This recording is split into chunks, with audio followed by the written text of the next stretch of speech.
emotionally eat when upset, stressed, or bored, and now have a narrative in your head that may be reinforcing guilt instead of pleasure? Saying to ourselves, I shouldn't eat this, just this once, I'll start again tomorrow, is more damaging than most of us are aware of. Our language around food can either support or our success or sabotage us constantly. Today, you'll learn how to break free from this cycle and take control of emotional eating with Fiona Kane, a nutritional medicine practitioner and a mind-body eating coach. Hello and welcome to Beyond Diagnosis, a podcast to raise your awareness, decisions, and voice for alternative practices so you can take back control of your health. I'm Rita De Michele, your host, a mindset and empowerment coach, and the founder of the Onus platform.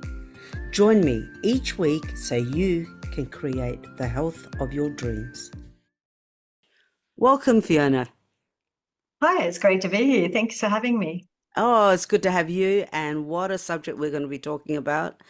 You know, I was thinking about it when I was preparing for this episode that there is such a deeper reason why the diet industry is filled with failed weight loss goals because it Absolutely. never actually addresses the root problem, like what you're going to be talking about. Mm. So let's start with what I think is one of the major root problems is the emotions and why we emotionally eat.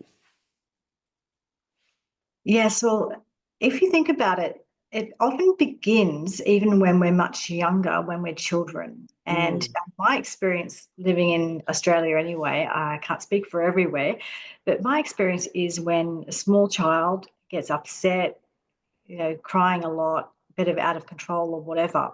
Often, what the parent does, well-meaning, but what the parent does is give them a chocolate or a lolly or an ice cream or something to calm them down and to stop them from crying.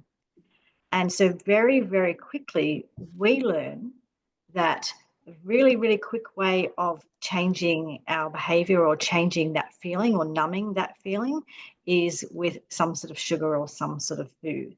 What we also learn is it's not okay to have really strong feelings, and particularly not okay to have them in public. So we learn it's not Mm. okay to have the feeling, and that food is a really fast way to make it go away or dampen it down or put it on hold or whatever it is that we're doing with that food. So in our society, we actually get very strong messages from a very young age that food can be the solution for these issues and that we're not allowed to have the feelings. And it pretty much goes from there. But we have a society where really I would say that we're generally very uncomfortable with strong feelings in our society. And so that if you can just make them go away somehow, then you do. And food is a very relatively socially acceptable and obviously legal way of doing it. Yeah, that's a really good. Oh, I love that last point that you just said then, that it is actually a legal way of doing it. Yeah, So yeah, as you, opposed to drugs or drinking oh, too much or all sorts of other things, addictions and things that people can have. Well, food is legal and you can access it, socially acceptable. So it's a kind of an easy way to manage our emotions. yeah, it's all about numbing, isn't it? Numbing ourselves to whatever we're feeling, or numbing ourselves to the world or to an experience that we've had. Maybe we've Yes. had a trauma, whatever it is. And instead of tackling that head on and doing whatever you need to do, whether it's therapy or counseling or whatever, um, it becomes your crutch. Yes, yeah. And it's not only about numbing, although numbing is a very common one. What it also is about pleasure, because you do get that dopamine hit when you bite into that chocolate or whatever the thing is that you're having. So you do get a pleasure response. And the other thing in our society is I commonly talk to, particularly women, I talk to them about what their week looks like. They tell me about their week. There's not one thing they do in that week that is for them or that is for pleasure. Yeah. And so when they sit down at night and bite into that chocolate, that is the only thing they do that brings them pleasure. So sometimes it's about that as well. It is actually the only thing that someone does that is pleasurable. And the last thing I want to do as a practitioner is take that off them if it's the only thing they're doing that they actually get any joy or pleasure in. Yeah, that's a good point because it's also, would you say that for some people who don't feel that they're in control of their life, but they can control that, that's an area that they can control by saying, I'm going to give myself that. I'm controlling this. I'm the master of this, and I Yes. will allow myself to eat what I want. Yes, yeah, absolutely. And also, in my experience, sometimes, because I've got experience with this myself personally, and sometimes I would go towards food, and I still do sometimes, by the way. I'm not pretending, oh, I've got it all figured out and I'm perfect. And no, it's just not true. We're human beings. We're Yeah. we're imperfect beings. But sometimes I would go for food as a reward. So it's like, I've done this thing, good on me. I'm going to get to have the food. Or it would be I'd failed at something or had a bad day. Oh, I'm going to go for the food because I deserve it because I had such a bad day. Or like all the emotions. So it's pretty much it was the answer to everything, depending on good, bad, everything in between. It was just my answer to everything. Yes. So, Fiona, in your experience, how much do you think the diet industry plays into emotional eating? Like, as in, you have to be this way, you have to look this way, eat this to be X, all of those sort of things. And when someone doesn't achieve those goals, or they've tried several diets and they found that that hasn't worked for them, does that then create this cycle back into emotional eating because they feel guilty or they don't feel good enough or they haven't achieved? Exactly it. So essentially, it's a self-fulfilling kind of roundabout where they keep coming back to the same place. So what will happen is you'll go on the diet and you'll feel good about yourself initially if you're doing well, and then what will happen is you will, in inverted commas, fail. Like you'll have a sense that you failed or you stuffed up somehow, whatever it is.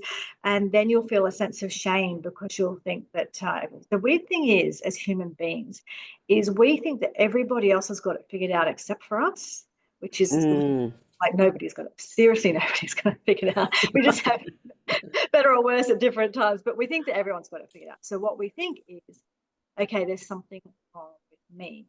And not only is it an internal thing, but it is also an external thing where we are told that it must mean we have no self-control or no self-discipline or blah, blah, blah. So we end up with this internal story about how we don't have what it takes and we're somehow flawed or wrong or bad, and we're causing it ourselves. And essentially, every time you go into this diet, you go into it with the baggage from before, where you already know that you're a failure, you already know that you can't do it, you already know that you're somehow terribly flawed. And then over and over, you get confirmation of what you know to be true. So you just yes. continuing getting this confirmation that you are a failure and that you are shameful and you have no self-control. And that's a story that we tell ourselves often. It's often the story we get from outside and from the diet industry. And it sort of just becomes this, it's self-fulfilling, and it just builds. It's like a snowball. It gets bigger and bigger as it rolls down because we continually get proof of what we believe to be true. Absolutely. So that makes me think about when we compare ourselves. That's that same cycle, isn't it? The comparison that would make us feel like a failure and drive us. Like we can say, oh, my friend did the exact same diet and she's lost 15 kilos. I did it and I can't budge a kilo. Yes. Yeah. It's that Exactly. comparison. Why aren't I able to do it? I'm not good enough, or what's wrong with my body, etc. Would that propel us into this same sort of shame, guilt, emotional eating cycle? Yes, definitely. And and I know in my childhood, in my teen years, everyone that you saw in magazines and on television and everywhere else, almost they were all perfect and super thin and all that sort of stuff. So you would get that image that that's what, to be successful in life, that's what you had to look like. But absolutely. And we actually sort of sometimes we egg each other on in friendship groups too. It's kind of a bit weird. If you see a friendship group of women, particularly women, and it's better with women, we when we meet together, so commonly you overhear, or I've been in it myself, where everyone's in a different stage in the diet cycle. Either they've given up the diet or they've successfully done the diet and they're feeling really good about themselves, or they're just about to start one, or maybe they're doing one, but we're all at different stages of the I hate my body and I've got to fix it kind of place in diets. And that person sort of has done keto and that worked really, really well. And the other person's has done something else, and the other person's become a bit, I don't know, whatever they're doing, they're all doing something different. And so we kind of propel it within our friendship groups as well, because we're all somewhere on this, not all of us, but many of us are on this sort of roundabout. And so it sort of becomes almost a bonding thing in friendship groups. Yeah, gee, that's a really good point, which sort of propels us into that body image, also as in the comparison, what we're, like you were saying, what we're meant to look like. My friend is thinner than me. That person in the magazine is thinner than me. I've got a really heavy build. Like we start. So, how much does our perception of our body image play into uh, emotional eating? It's huge. We and it's not just like, it used to always be about being thin, and when I was younger it was twiggy or whatever. And then we've kind of gone through the Kardashian phase or whatever, but there's just different phases where different things are in fashion, right? And how many women have, huge bottom and huge boobs and like a tiny, tiny little waist that just isn't there. Right? It's just, how many women are born that way? And I would argue that maybe some of those women aren't born that way as well. But, and also we've got filters now. I don't know if you've seen like a lot of young girls and things. When we grew up, we didn't really have cameras, or not much, because they were quite expensive, and film was expensive, and you see photos weren't that common. But these kids grow up with these cameras that where they can take in Mm. million photos and videos and whatever constantly, and so they grow up constantly looking at their face, looking at themselves, whereas we kind of didn't really have that, or you kind of had a mirror at home or something, but you weren't constantly looking at yourself. Well, they are. And so that the other thing too is they're seeing that they use all these weird filters. And so now actually when they go to plastic surgeons and they want to get things done, they don't want to look like, we wanted to look like, I don't know, Elle Macpherson or whoever it was, the latest supermodel. Well, they want to look like some image that's like an AI generated thing, or it's like a manga comic kind of thing. But so it's sort of something that's kind of not human and not doesn't even exist. So it was bad enough when we wanted to look like some woman who didn't really exist like that all of the time, or she was one of nature's rare beauties or something, and she was they play around with the photo and Photoshop and make her look better. But now actually we want to look like not things that don't even exist. And because these girls look at themselves through filters all of the time, they've got a really, if you're only looking at yourself through the filter that makes your skin good and all that kind of stuff, and then you turn around and see yourself in real life, it must be quite a shock that you don't look like what you want to look like or what you think you should look like. Exactly. And for some women, not all, that's when they turn to food. Yes. Yeah, absolutely. Because it's just easy and it's there. And we have these strong emotions that we don't know what to do with, and food is the place we go to. And look, sometimes when we go to food, it's got nothing to do, like it's not necessarily a direct link between body image and the food. There's a whole bunch of reasons why we will go to food. But ultimately, once we do go to food as the answer, if we're doing it on a regular basis, most of us that will affect our health, or it will affect our body or our body shape, and then that will contribute to then feeling bad about ourselves, and the cycle continues. Yes, because I'm already getting a picture of, like a distorted body image, or the desire for a body image that's unattainable for that particular person's build Yeah. or genetic makeup.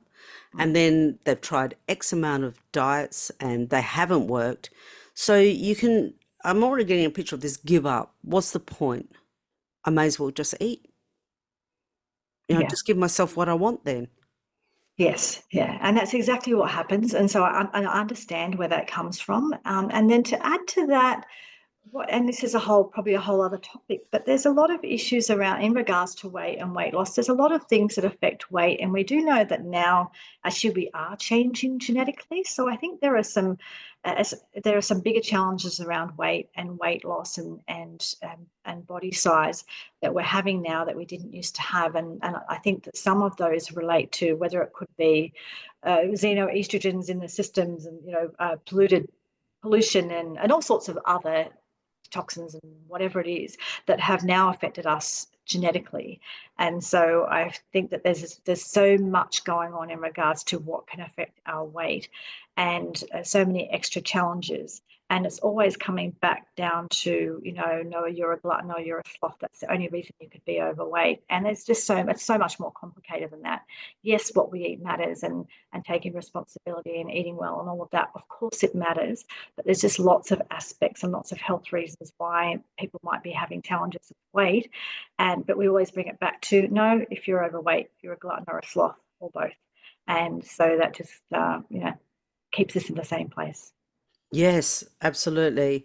It's a lot of shaming goes around it, Yes. Yeah. because people, even though we have all that information around what's in plastic and in our skincare, and the chemicals in our household products affect our hormones and putting on weight, our liver function, all the rest of it. I think the general public still look at that as excuse making, like what you were saying. It's not real. It's just because, you have to eat less, move more, in and out. That's all it is. Yes. Yeah, and I think that's part of it, and I'm not sort of denying science around these things, that there is a certain truth to that, but there's a lot of layers to this, and there's a lot of layers in regards to actual health, and there's also then the added layers of the emotional stuff that comes along with this as well. Absolutely. So speaking of the emotional stuff, let's get on to what is something you seem to really specialize in, and that's around the self-talk, the powerful language that we use around food. Can you Yes. speak into that a little bit? Yes, yes. So there's so many layers of this. I mean, those women I told you who were just having lunch together and talking about their diets, what's quite funny or quite tragic, whichever way you want to look at it, when they go to order their meals, they all say, "Well, I'm on a diet, so I'm going to have salad or whatever," or "Oh, I've been really good, so I'm going to have the ice cream," or "I've been really bad, so we actually use a lot of these good and bad language around food, and we use that in groups, particularly women. A guy will just go up and say, "I want a steak sandwich, thanks." Yeah. A woman will say, "I'm going to have this," and she'll explain to her girlfriends why, somehow seeking that validation or approval from her girlfriends that it's okay to have the ice cream or it's okay to have the salad or whatever the choice is. But we do put a lot of emotion and good and bad sort of language around behavioral language around food, and it's just so not healthy when we talk about it in terms of good and bad and wrong and right, and that again, that adds to that feelings of shame when we supposedly getting it wrong. But it also puts us in a place where it's almost sort of childlike, because, "Oh, I've been bad." How old are you? 5? I mean, but it puts us in this child, and when we're in that childlike place, we're a bit more in our mind, we're a bit more rebellious and a bit more, not caring about the consequences, and a bit more to sort of, someone says, "Oh, you should eat healthy." We're, "No, no, I'm going to, go away. I'm going to eat what I want." So So going on from what you were saying, doing that with our friends, almost asking for permission to have that ice cream, or that I want to have that dessert but no one else is having it, is creating that narrative in our head. I mean, even I have gone at certain times, "Oh, I'm going to have this dessert. I shouldn't. I know I shouldn't, but I'm just going to. I just want it today."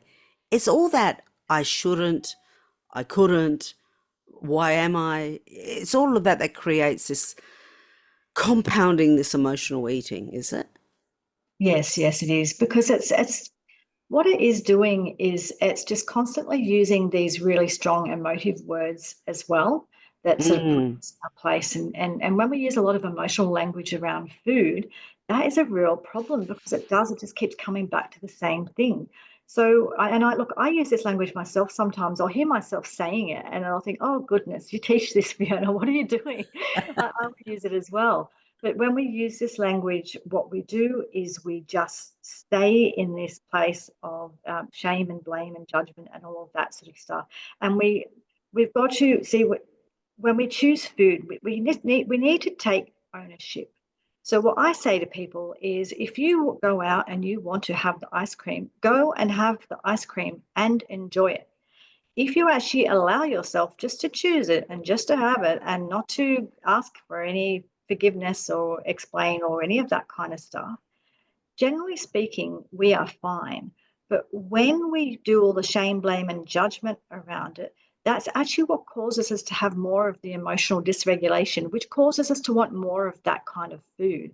So it's actually the way we talk about it and the way we treat ourselves around it is what causes the dysregulation in our emotion and what causes the behavior in the first place.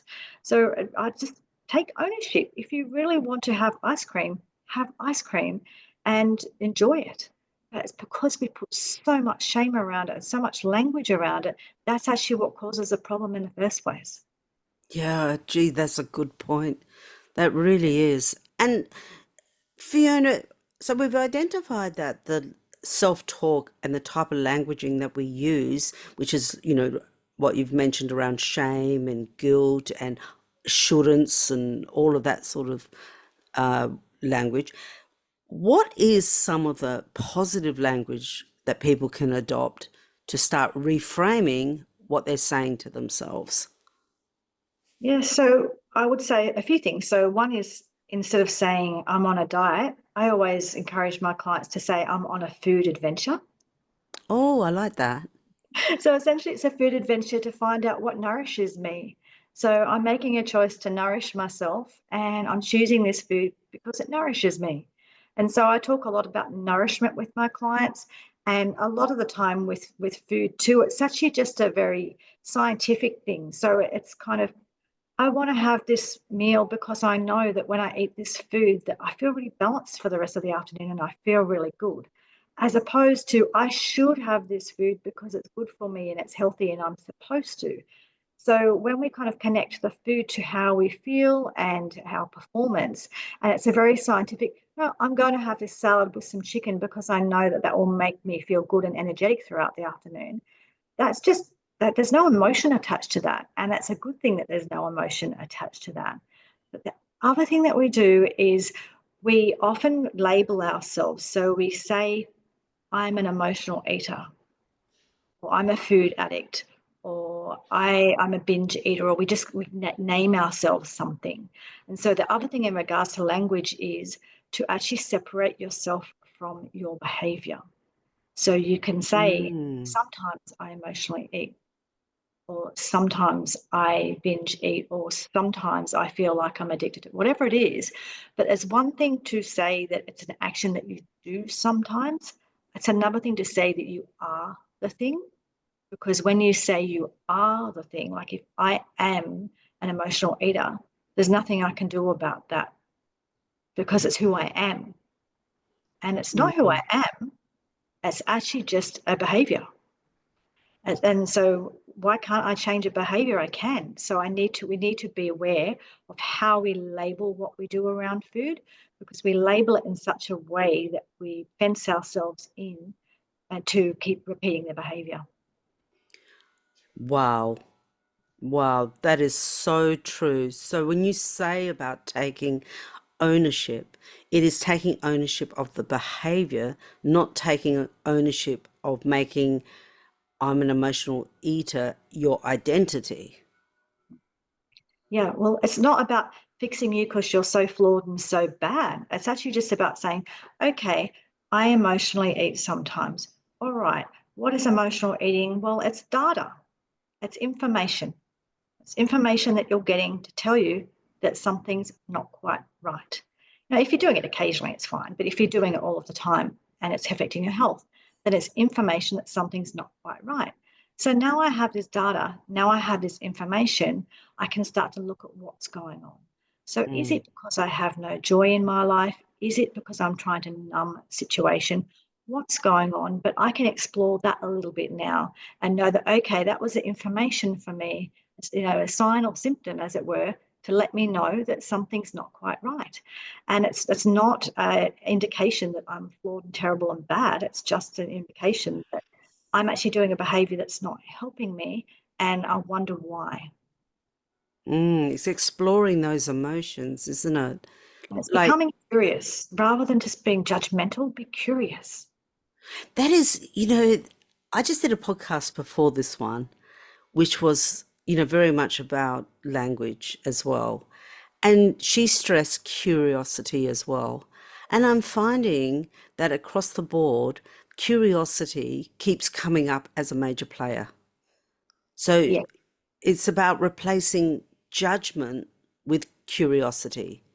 Yes, exactly. Because if we go straight to judgment, then we're labeling ourselves and we're abusing ourselves and all the rest of it. But if we kind of curiously just say, okay, I've noticed that this week I have been doing a lot of emotional eating. I wonder what that's trying to tell me.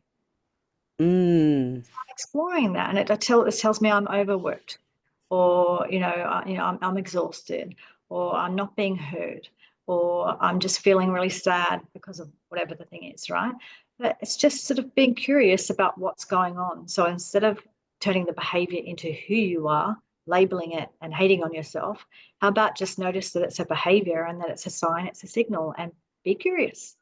yes, it really helps to reframe and drop that good, bad. Like, this is good food, this is bad food. And I'm not allowed to go near the bad, what's considered bad food. Whereas a lot of messaging now on, we see on social media where we get a lot of our information from, is that what we considered bad, some people say isn't bad. Like, you've got how many diets of ketos with all the fat. Well, before, in the 70s, 80s, etc., fat was like demonized. Yes. Yeah. But I'm not sure that people's emotions or their narrative in their head who grew up then, has changed. They still view it as good and bad. Oh, every single TV show, movie, whatever, almost, I don't know how many times I can tell you that I've seen them. They have bacon and eggs and they talk about their arteries. And it's not true, but I see that in every single, so it's still the thing that everyone says. But look, again, we've got lots of stories around food. And that's why I go back to is it nourishing me? Because ultimately, is it nourishing you, right? So there's different diets that work for different people, and different diets work for us at different times in our lives. So there's not one perfect diet. So when the question is it nourishing me?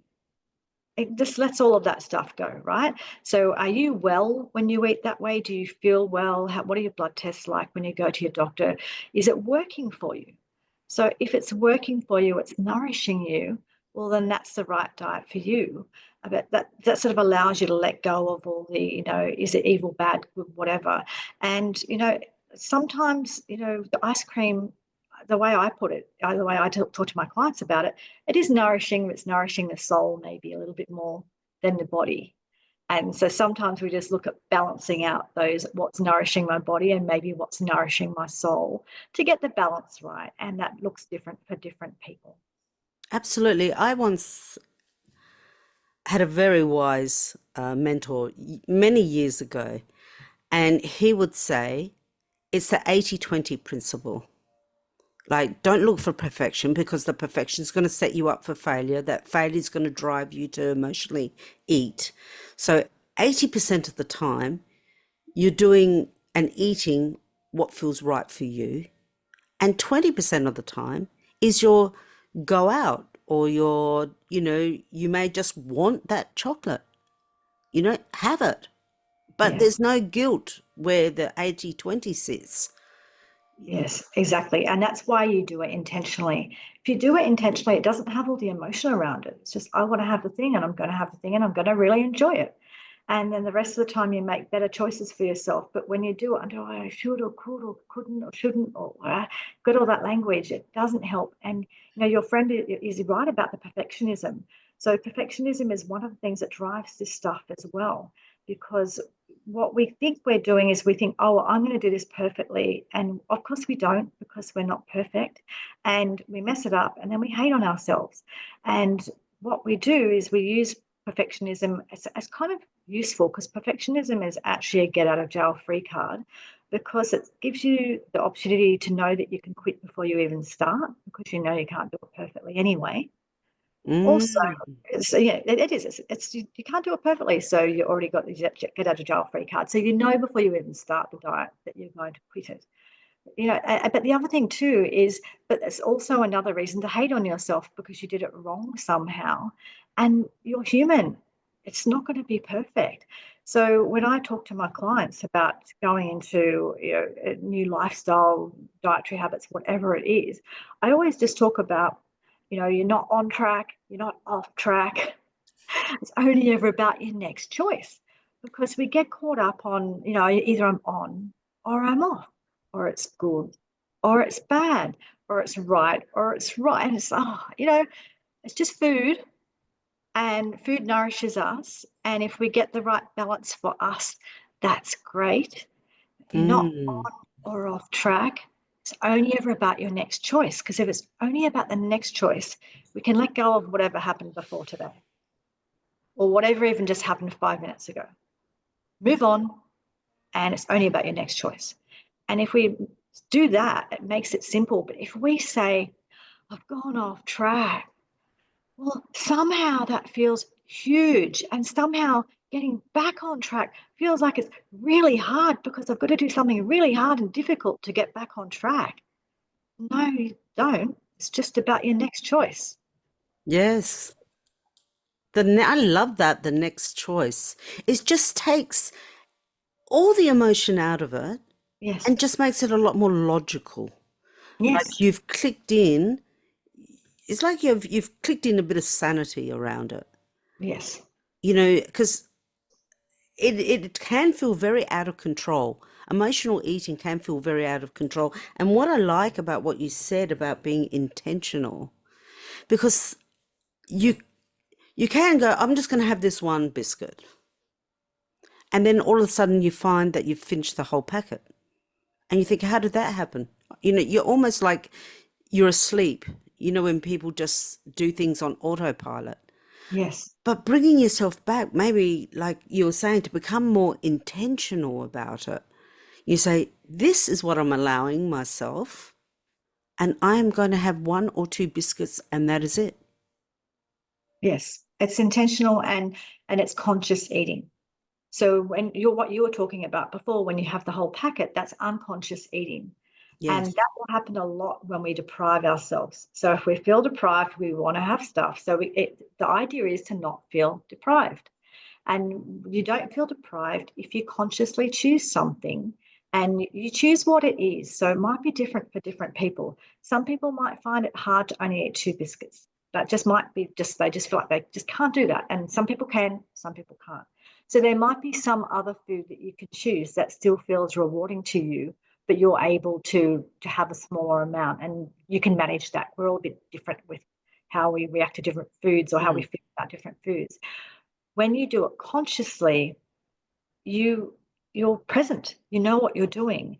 And generally speaking, when we eat consciously, we don't overdo it, because we notice how we're feeling. But when we're eating unconsciously or subconsciously, you're sitting in front of the television or sitting in the car or whatever it is, that's when we don't notice. You can eat a whole lot without realizing, because you're just not connected in with your body, and you're not noticing. So once we choose to do it consciously, and so the reason they do it unconsciously as well is because they feel shame around it. So Ah. instead of just owning it and saying, I really want to have the ice cream, I'm going to have it, they feel shame around it. So we just pretend we're not doing it, and then we do twice as much, 10 times as much, whatever it is, because we're not present. Yeah, that is such a good point, because it actually brings me, the thing I thought about with that is, and I don't mean this derogatory whatsoever, it's almost kind of childlike, isn't it? When when your partner, say for example, you've asked for a support buddy, and maybe you've asked your partner to be your support buddy because you want to be on this particular eating program, and then you go in for the ice cream, and your partner says, should you be eating that? Do you find with your clients that some of them will regress and go, you know what? I'm going to eat it because you've brought it up, and it's almost like payback to them for saying it, but you're actually doing it to yourself. Do you find that's a pattern? Yeah, and that's that childlike mode that I was talking about. And that's going to come up. It might be the language that your partner uses, might have nothing to do with your partner. It could be the way that you've been talking to yourself around food. It could be just because you feel extremely deprived and you feel like you've been good all of this time. I've been good, I've been good, I've been good. Now I deserve it. That's why I'd like to take all of that language out, because if you just say, but what I do with my clients, I just say, okay, so what we do is Friday night is ice cream night or chocolate night or whatever it is. And I choose the one I'm going to have. I have that. I eat that. I enjoy that. And you do it consciously. But when you've been in that language and in that mode of where you feel deprived and using the good and bad language, again, that's child stuff, right? So once we start using that sort of behavioral language, it puts us into that place of being a child. And once we put ourselves into that place, whether we have used language or someone else does, we act like a child. And so, no, I'm going to eat it all, or don't tell me what I can eat, whatever, you know. So it does. All of that language, whether it be from other people or ourselves or internal language we're using, we use all the language that actually puts in that rebellious childlike mode, and then it's on. Then we want to eat it all. Absolutely. It's a human behavior, isn't it? It is. And if you recognize you're doing that, then I would encourage you to be curious about your language and curious about the language that people around you are using about food, because you'll probably find they're using a lot of that judgment and emotive language around food. How important is stress and stress management for emotional eating? Well, it's hugely important because it's usually why we're doing the feeding the food in the first place, right? So what I encourage my clients to do is to create what I call an emotional eating toolbox. And Mm, essentially, that is, first of all, it's recognizing what's going on for you. Like, is it stress? What are you trying to do? You're trying to numb. You're trying to feel better. What is it that you're trying to achieve with the food? What does the food do for you? And once you've identified that, are there other ways of doing that that don't relate to food? So can you watch, you can watch a funny cat video and get an oxytocin boost, and that makes you feel good, right? yes. Or you can go for a walk, or you can maybe make a pot of herbal tea and just be very ritualistic around it, put it in a nice pot, nice cup, that sort of thing. Or you might play word games, or you might ring a friend, or like there's a whole bunch of things that you could do. Put on your favorite music, dance around the house, whatever it is. But what are the things that you can do that make you feel the same, or that distract you, or that help you feel calmer, or whatever you're trying to achieve? And so I literally get them to write down and list all of the things that they could do. And then what you do is you start trying to do those things instead of the food every time. And it takes time. You need to be very patient with yourself. But if you get to a point where maybe you're using your emotional eating toolbox 8 or 9 times out of 10, and then those 1 or 2 times you're doing the ice cream or whatever it is, well, that's reduced your risk factors around the behavior, hasn't it? And it's reduced the behavior. So you're not perfect, and that's okay. You don't need to be. No point trying to be, because you're not going to be.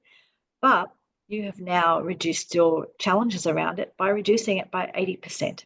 So, I create your emotional eating toolbox. What is it? Why are you going for the food? What are you achieving from it? What else do you have in your life, or can you bring into your life that can help you feel the same way? That's great. And I'd like to ask, when it comes to like the underlying causes,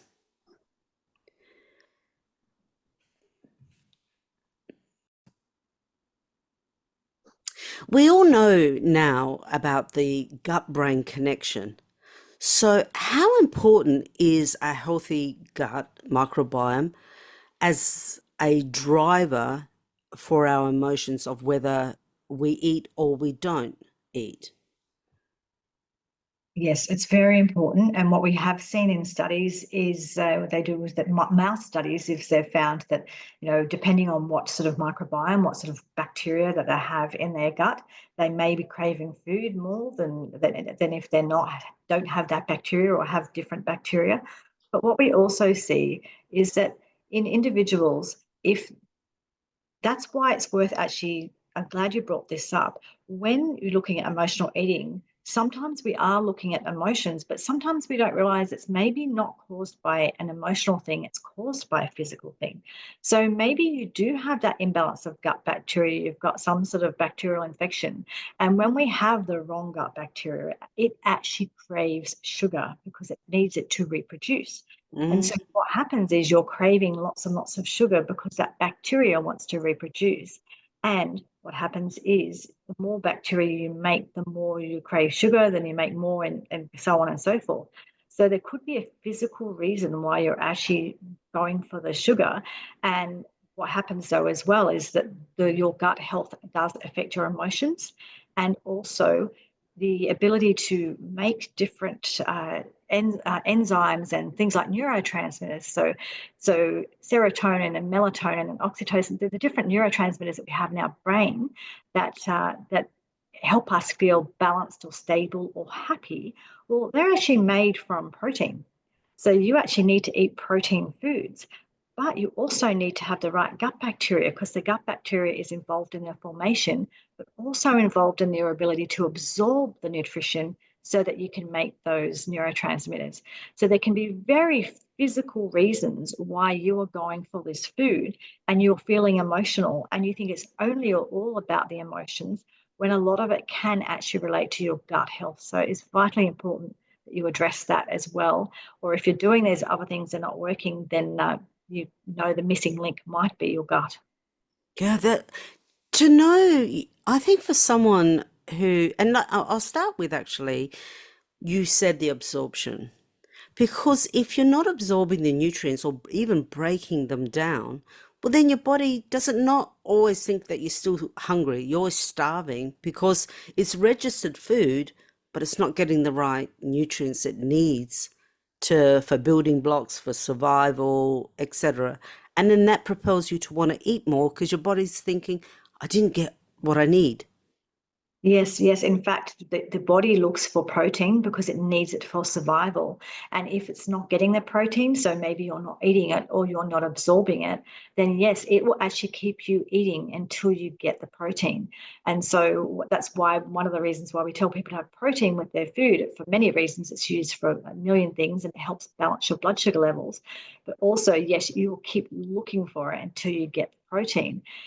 The other issue too is that what happens is if you're really, really stressed, you often will not be absorbing your nutrition because when we get stressed, we go into this fight or flight mode. When we're in that mode, we actually don't make our digestive enzymes and can't just digest the food properly. So feeling stress will also affect the absorption of your nutrients. Yes. So we've talked about just continuing on this point, we've spoken about how microbiome can affect how we feel, think, and then be a driver to overeating. Can how we think and our emotions affect our microbiome and perpetuate this cycle?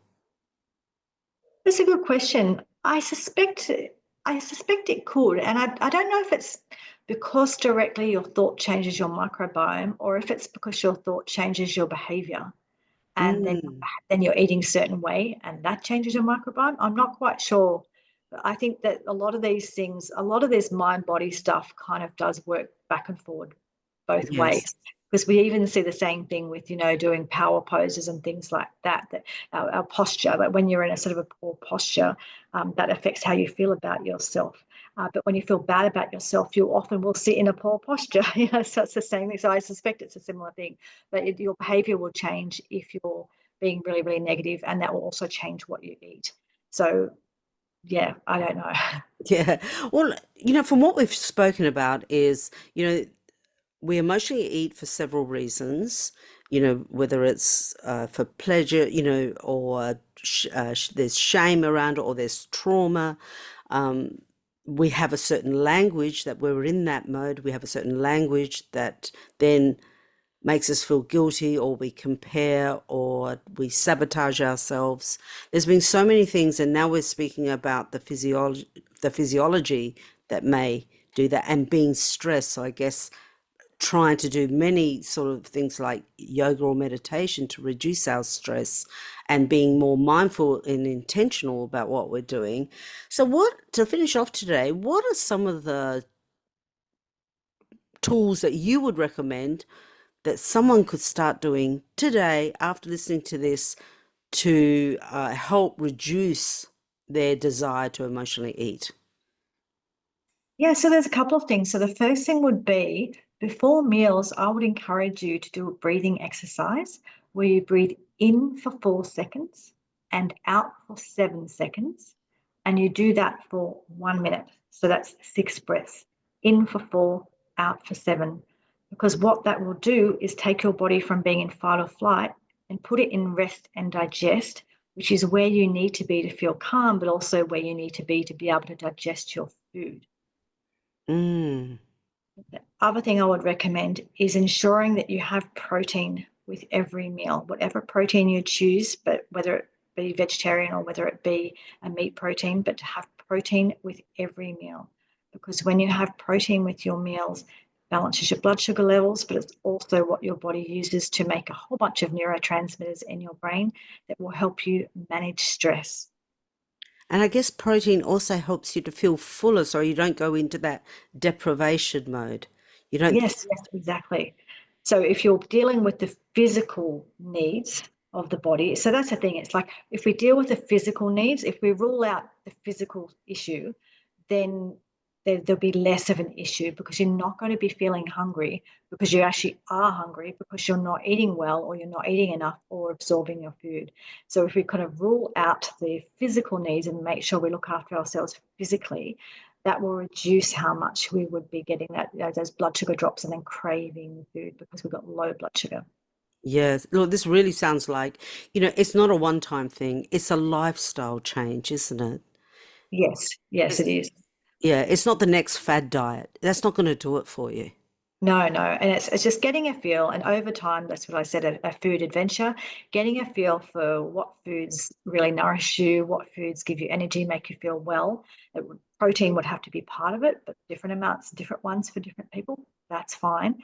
Eating plenty of colored vegetables, etc., because they are what also will feed your microbiome so that you have a nice, diverse microbiome.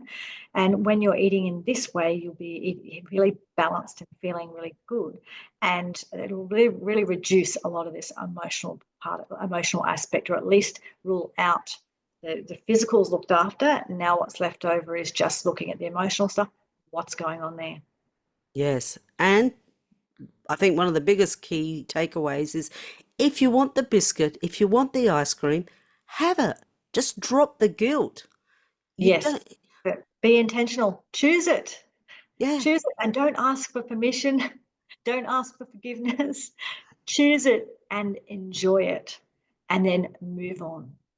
that that's a key right at the end there. Fiona, thank you for coming on to the show, and for the audience, if you've liked what you've heard about Fiona's emotional eating strategies, please do book in. All her details will be in the show notes. Fiona, thank you so much for coming on. My pleasure. I would love to know, what was the biggest insight or aha moment you got from this interview? So you can now speak up, take action, and make informed decisions for your health. And if you like this episode, get instant access to your free ebook, Alternative Wisdom, Taking Back Control of Your Health, at life-onus.com.